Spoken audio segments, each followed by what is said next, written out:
All right, good evening. We're going to go over the neurologic exam. The equipment that you're going to need for this exam is here.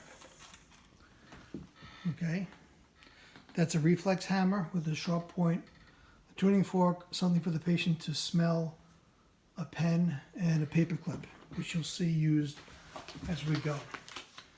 So you're initially going to go in, introduce yourself to your patient, identify with the identifiers that we have used all semester, and you can start with the subjective questions for your patient. Okay, Grace, you don't have to answer these. I'm just going over the subjectives so the students know. Okay, any unusual, frequent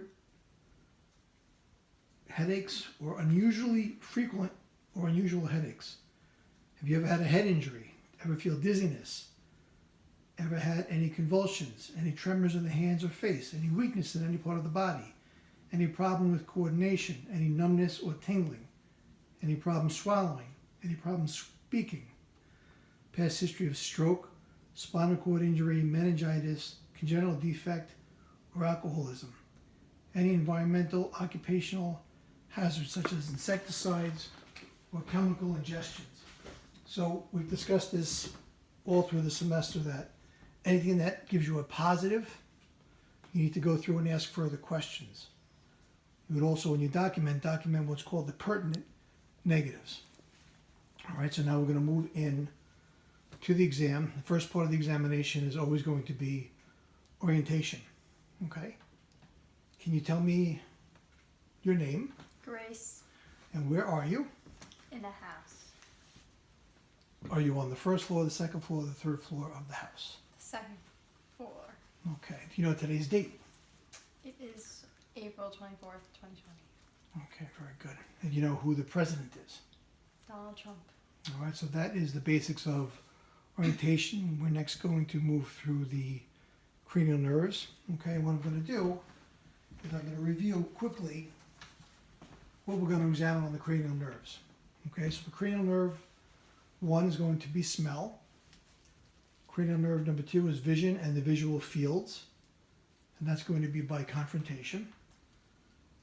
3, 4, and 6 are the pupils and extraocular movements. 5 is facial sensation, corneal reflex, and the muscles of the jaw. So the 5th cranial nerve has both sensory as well as motor function, which we're going to go through. Okay. The 7th cranial nerve is motor function of smiling and puffing the cheeks. 8 will be hearing. Okay, we're not going to do any vestibular testing, but you could have the patient stand up, close their eyes, and just sort of tap them and see if they were off balance. All right, 9, we're going to do uvular rise and swallowing. 10 is the vagus nerve. We're not going to assess the gag reflex. Then we'll move on to the 11th cranial nerve, which is a shoulder shrug and turning the head side to side. And the 12th, the tongue will be stuck out and move side to side. Then we'll get into more of the peripheral sensory nerves. Okay, so we're going to start with the first, which is smell. I'm going to ask the patient to close their eyes.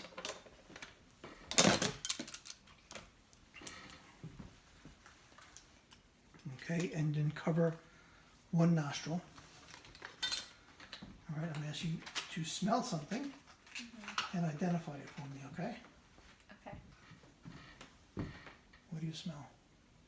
Peppermint. All right, keep your eyes closed. Other nostril. What do you smell? Peppermint. Which side was stronger? This one. Okay, always important to ask which side is stronger during that exam. Okay? Next, we're going to do vision and visual fields. So what I'd like you to do is to read the title of that book. Fundamentals of Nursing. Okay, so that's a basic test of vision. That should be fine. Okay. Next thing I want you to do is you're going to stare straight at my nose. Okay. And you're going to cover one eye. Okay? Yeah. Continue to look at my nose, and you're going to see my finger wiggle. Okay? Mm-hmm. You tell me when you see it. Okay? Okay. So I'm starting behind the head, outside of her field of vision. Okay? Looking at my nose, you tell me when you see my finger. see it. Good. You tell me when you see my finger. I see it. Good. Keep looking at my nose. You tell me when you see my finger. I see it. Good. I'm going to come around. You tell me when you see it. I see it. Good. So very important to go slowly when you're moving the finger. If I was going too fast, she'd say, I see it here. And I'd say, oh my goodness, she's lost her peripheral visual field. You have to move very, very slowly. And also understand the bridge of the nose and the eyebrow block the vision.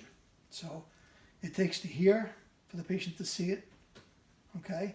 But if you don't go under the chin, they'll see it right away because there's nothing obstructing the vision downward. So very important that you go under the chin. Now we switch sides, cover the other eye. You're going to stare at my nose, okay? This is my finger wiggling. You tell me when you see my finger. I see it.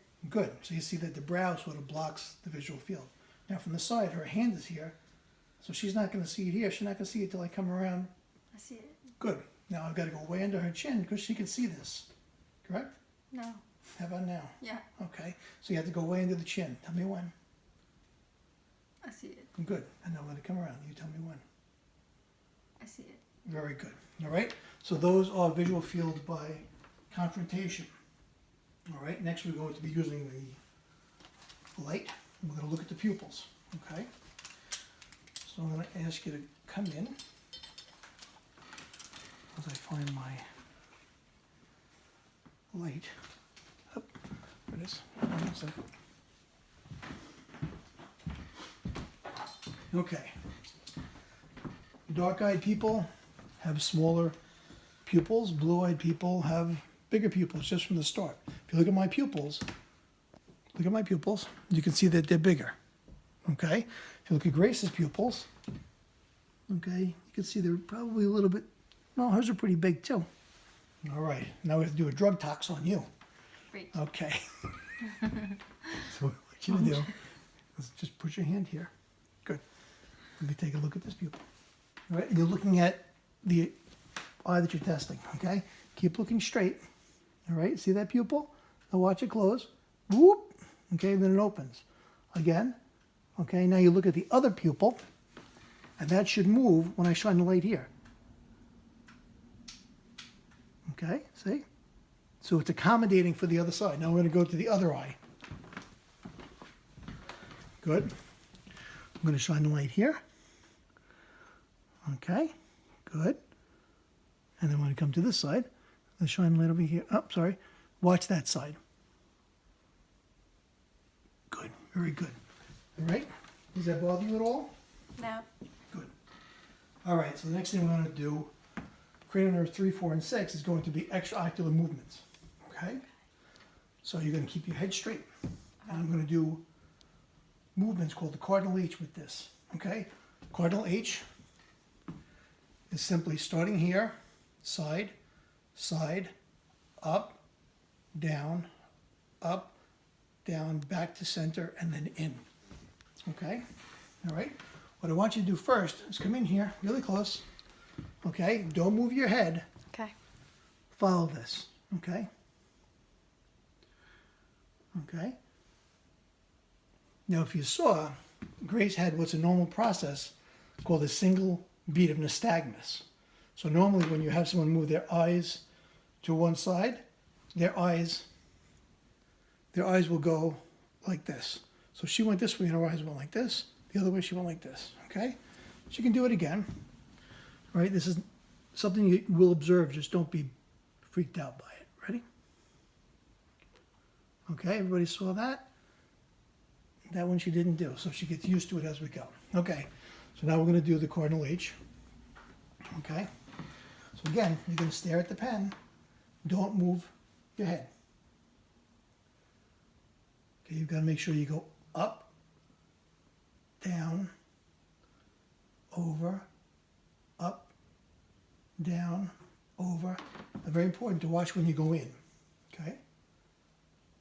So the one eye really, really, really went in. So Grace has an issue with one of the muscles in the optic, one of the nerves, which cause her eye to pull in harder. Okay? Let's take a watch. Ready? There you go. And then back out. So you have trouble controlling that eye. Okay? Good. All right, so now we're moving on to the next, okay, which is going to be the trigeminal nerve. So what we're going to do first is a sensation of the trigeminal nerve, okay? Close your eyes. All right, you're going to feel me touching, okay? Just tell me where you're feeling me touch. Forehead, chin, cheek, Good. Now what I like to do while I'm here with the patient with their eyes closed, quickly just check the corneal reflex, and that's simply by going here, and by going here and seeing them blink. Some people use a cotton swab. I'd rather do it while I'm doing this. I'll go here, here, here, here, and then quickly go boom, and to see that they have some response, okay? The next thing we're going to do, you can open your eyes, okay? We're going to check the motor part of the trigeminal nerve, okay? So I'm going to put my hands on your face a couple places. First thing is close your eyes. Close them hard. Do not let me open them. Good. Open your jaw. Good. Now we're going to check what's called the masseter muscles, okay? Those are muscles that are here and here on your jaw, okay? Clench your teeth. Relax. Clench. Relax. Again, clench. Relax. Clench. Relax. All right? And what I'm feeling is these muscles move, they contract, and you can feel them. That's normal part of that exam. Okay, so next we're going on to 7th. Okay, let me see you smile. Good. Let me see you puffle. Good. So that's checking to see if there's any unilateral weakness. Bell's palsy, you'll see people that can't pull their mouth up when they smile, or there leaks air when they puff. That's part of Bell's palsy. Okay.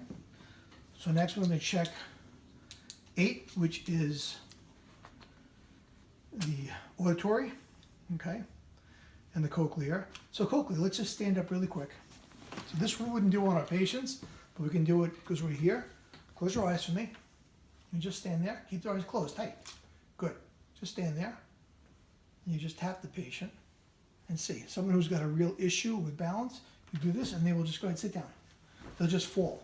Okay, you should be able to maintain your vision, your balance. Okay, people that have vertebral artery stenosis, that have infarcts in the brainstem, when they close their eyes, they just sort of sway and they go back and forth and back and forth. Okay, so now we're going to do testing for your hearing.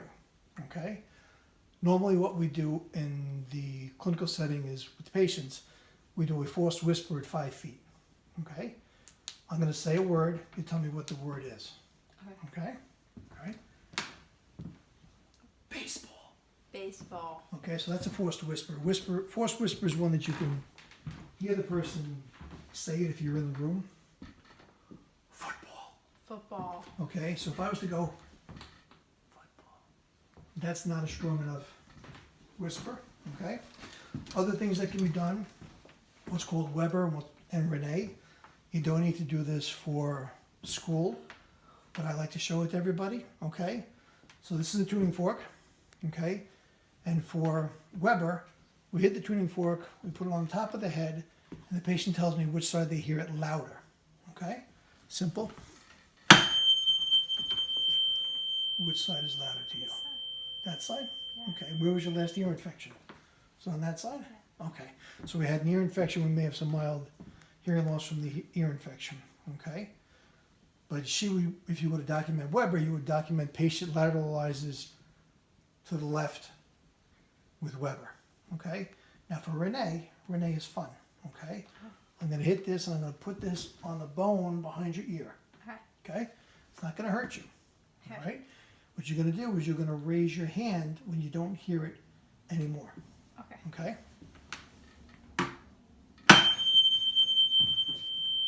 Okay, so it's right on the mastoid prominence. I hit that probably a little too hard because she's going to hear it for a while. When you don't hear it, raise the other hand.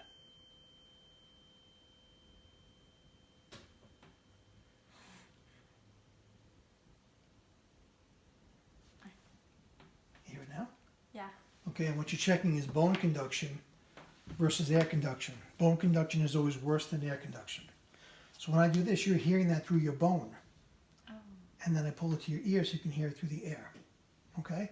So now that we know that this ear is not great, we're going to check it out.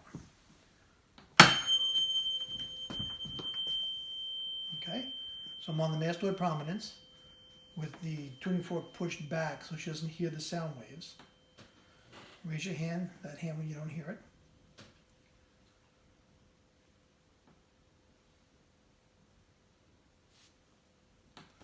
Hear it? Yeah. Okay, so that's a normal response for Renee. All right, always should be air conduction better than bone conduction. All right, look up a little bit. Come on in. Say ah. Again, relax. Don't say ah. Don't open ah. Relax. Say ah. All right, so you saw the uvula rise. Okay, then I just want you to try and swallow. Good.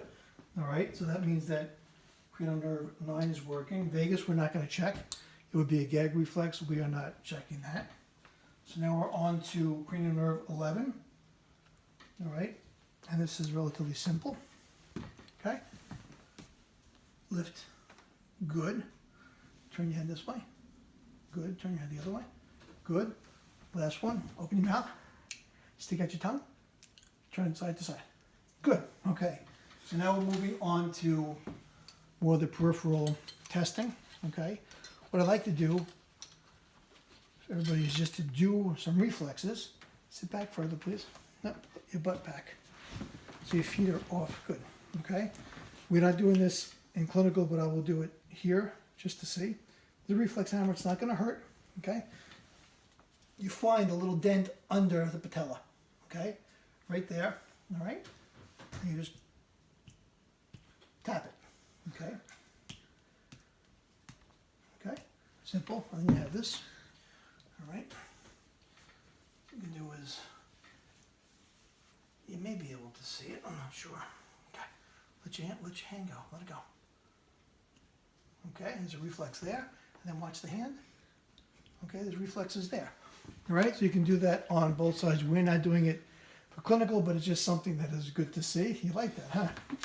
Let's see. This one was better.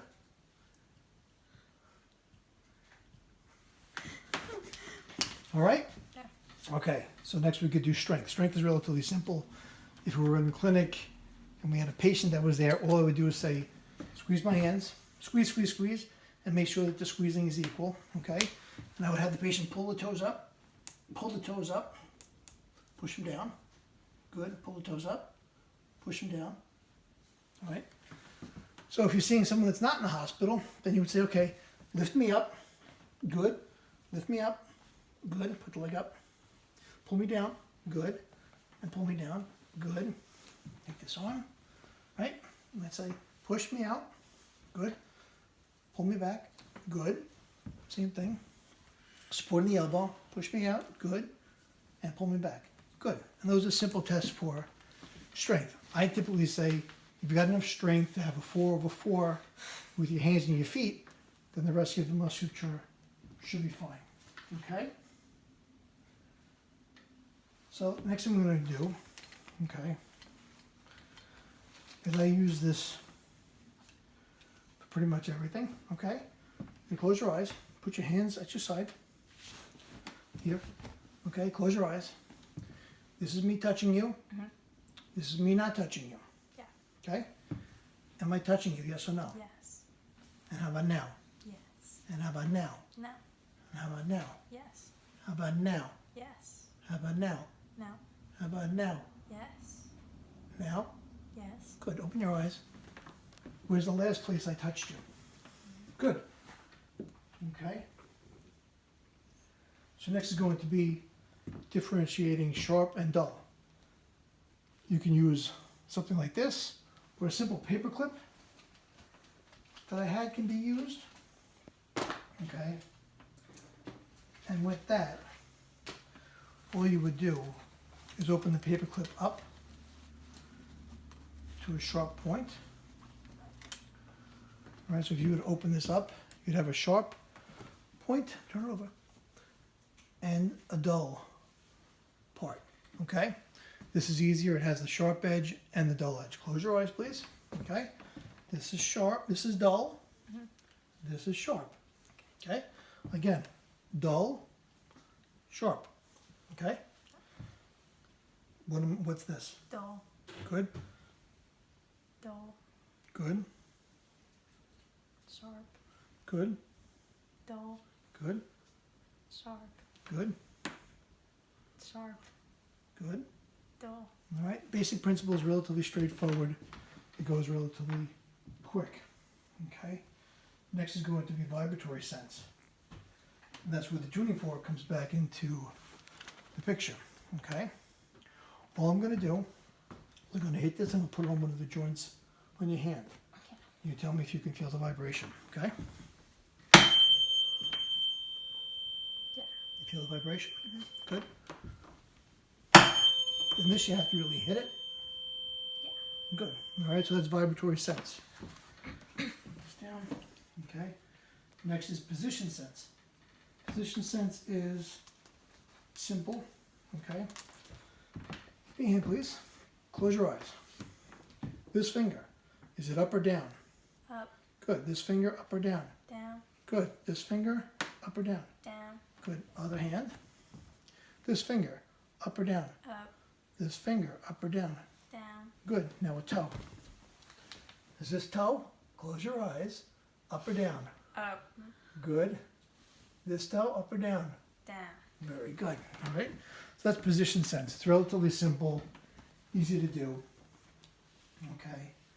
Next is something called stereognosis. This is where the patient has to tell you what they're holding. Okay. So it's important that the patient be having their eyes closed at this time so they don't see what you're using. Okay? Eyes are closed. All right? So hold out a hand. Tell me what you have in your hand. Scissors. Good. Keep your eyes closed in the other hand. Tell me what you have in your hand. Pen. Good. All right? Relatively simple. Next is graphesthesia. Graphesthesia is the ability to recognize a shape in the hand. Okay? Closing your hands. Give me this hand. What I like to do is keep those eyes closed. This is a piece of paper. Okay? Yeah. And remember, when you're doing this for the patient, you have to do it so that they're looking at the paper, not you. Okay, so 7 like this is for you. They have no idea what you're doing. Okay? So I'm going to draw a number. You tell me what the number is. Okay. 3. Good. Okay? I'm going to draw a number. You tell me what the number is. 7. Okay? Relatively simple, straightforward. All right? Last thing we want to do is coordination. All right? And that finishes the neurologic exam. Coordination is simple. Okay? With your pointer finger of your right hand, touch my finger. Touch your nose. Touch my finger. Touch your nose. Touch my finger. Touch your nose. Now the other. Touch it. Your nose. Your nose. Nose. And the last thing we can do, there's actually 2 more things, is I call it playing patty cake. Okay? You're going to take your hands, flat, and then up 10 times fast. Ready, go.